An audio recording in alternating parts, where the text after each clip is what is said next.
श्री लक्ष्मी सहस्त्रनाम पाठ की महिमा, ये हमारी आज की आध्यात्मिक चर्चा का विषय। श्री लक्ष्मी सहस्त्रनाम पाठ की महिमा। भगवती लक्ष्मी के 1000 नामों को जो नित्य सुनता है, कीर्तन करता है, वह श्लोक में तथा परलोक में किंचित भी अशुभ फल को नहीं पाता, अर्थात शुभ फल का ही भागी होता है। ब्राह्मण वेदांत को जानने वाला, क्षत्रिय विजयी, वैश्य धन समृद्धि और शूद्र सुख का भागी होता है। धर्म चाहने वाला धर्म को, धन चाहने वाला धन को, कामी कामनाओं को और प्रजा चाहने वाला प्रजा को प्राप्त होता है। जो भक्त पवित्र होकर माँ लक्ष्मी में मन लगाकर लक्ष्मी सहस्त्रनाम का कीर्तन करेगा, वो बहुत यश जाति में प्रधानता, अचल लक्ष्मी और सर्वोत्तम कल्याण मोक्ष को प्राप्त होगा। उसे भय कहीं नहीं होगा। वह वीर तथा तेज को प्राप्त करता है। वह रोग रहित, कांतिमान, बल रूप गुणों से युक्त होता है। रोग से पीड़ित, रोग से कैदी, कैद से डरा हुआ, डर से और आपदा वाला आपदा से मुक्त होता है। जो गर्भवती स्त्री गर्भ से 9 मास तक इस सहस्त्रनाम को प्रतिदिन पढ़ती है, उसके पुत्र पैदा होता है।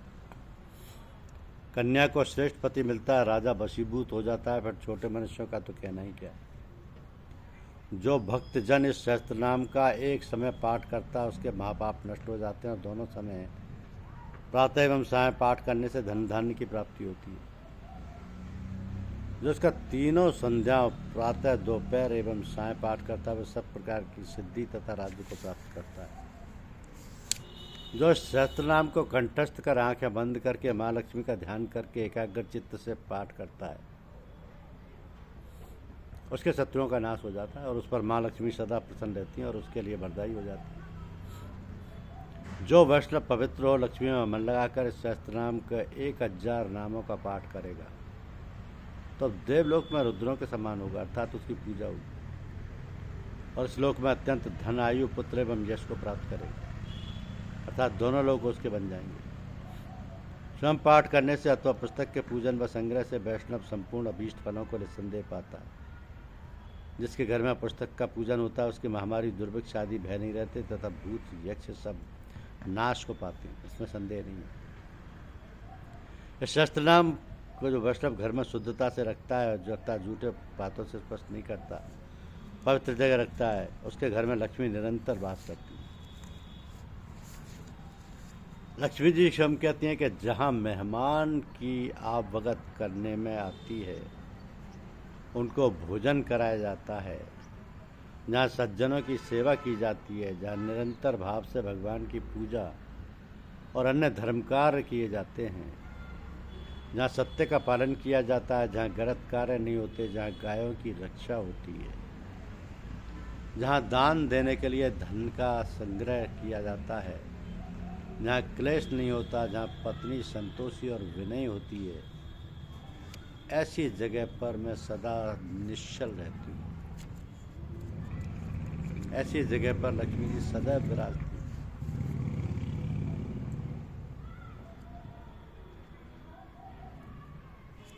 लक्ष्मी जी की ये विशेष कृपा है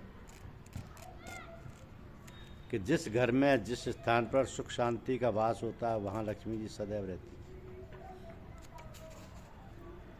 सदैव रहती है। जिसने मंत्र जाप मम दृढ़ विश्वासा, पंचम भजन सो वेद विकासा।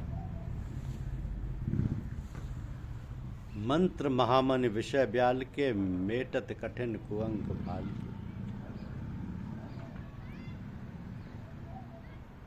मंत्र का जाप करने से लक्ष्मी जी साधक के लिए सदैव वरदायी हो जाती है। लेकिन मंत्र जाप में विश्वास आवश्यक है। विश्वासों का फलदायकम अधिकस्य अधिकम फलम।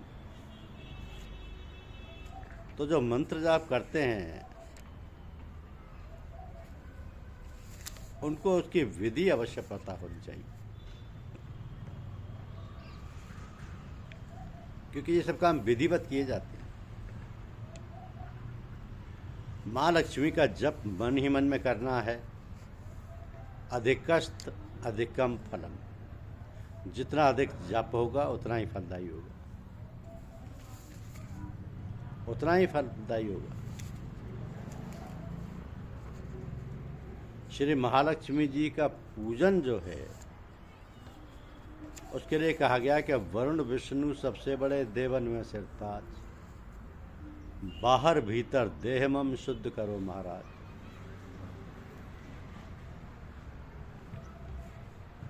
शुद्ध करो महाराज। ये पूजन प्रारंभ करने से पहले की विधि है, क्योंकि किसी भी पूजन में पहले वरुण पूजन, फिर गणपति पूजन, फिर षोडश मात्र का पूजन और नवग्रह का पूजन होकर के बाद में मुख्य देवी देवता का पूजन होता है। तो षोडश मातृका व नवग्रहों की पूजा करिए। ब्राह्मण लोग अलग अलग 2 पाटों पर गेहूं के दानों से लाल वस्त्र पर मातृका मंडल तथा दूसरे पाटों पर चावलों से नवग्रह मंडल बनाते हैं और वही उनकी पूजा होती है, वही उनकी पूजा होती है। तो कार्तिक कृष्ण अमावस्या को दीपावली की रात में भगवती महालक्ष्मी का विशेष पूजन किया जाता है। ये विशेष पूजन बहुत महत्वपूर्ण है, क्योंकि लक्ष्मी जी तो स्वभाव से ही चंचल है। कहा न कि कमला थिर न रहीम कही, यही जानत सबको, पुरुष पुरातन की बधू, क्यों न चंचला हो। धन धान्य ऐश्वर्य एवं समृद्धि की अधिष्ठात्री देवी माना जाता है। इनका वाहन भी उल्लू है। ये कभी भी एक स्थान पर स्थिर होकर नहीं रहते, परंतु विष्णु पत्नी होने के कारण जहाँ भगवान श्री विष्णु की आराधना होती है वहाँ लक्ष्मी जी का भी नियमित आराधना होती हो तो ये स्थायी रूप से निवास करती है, स्थायी रूप से।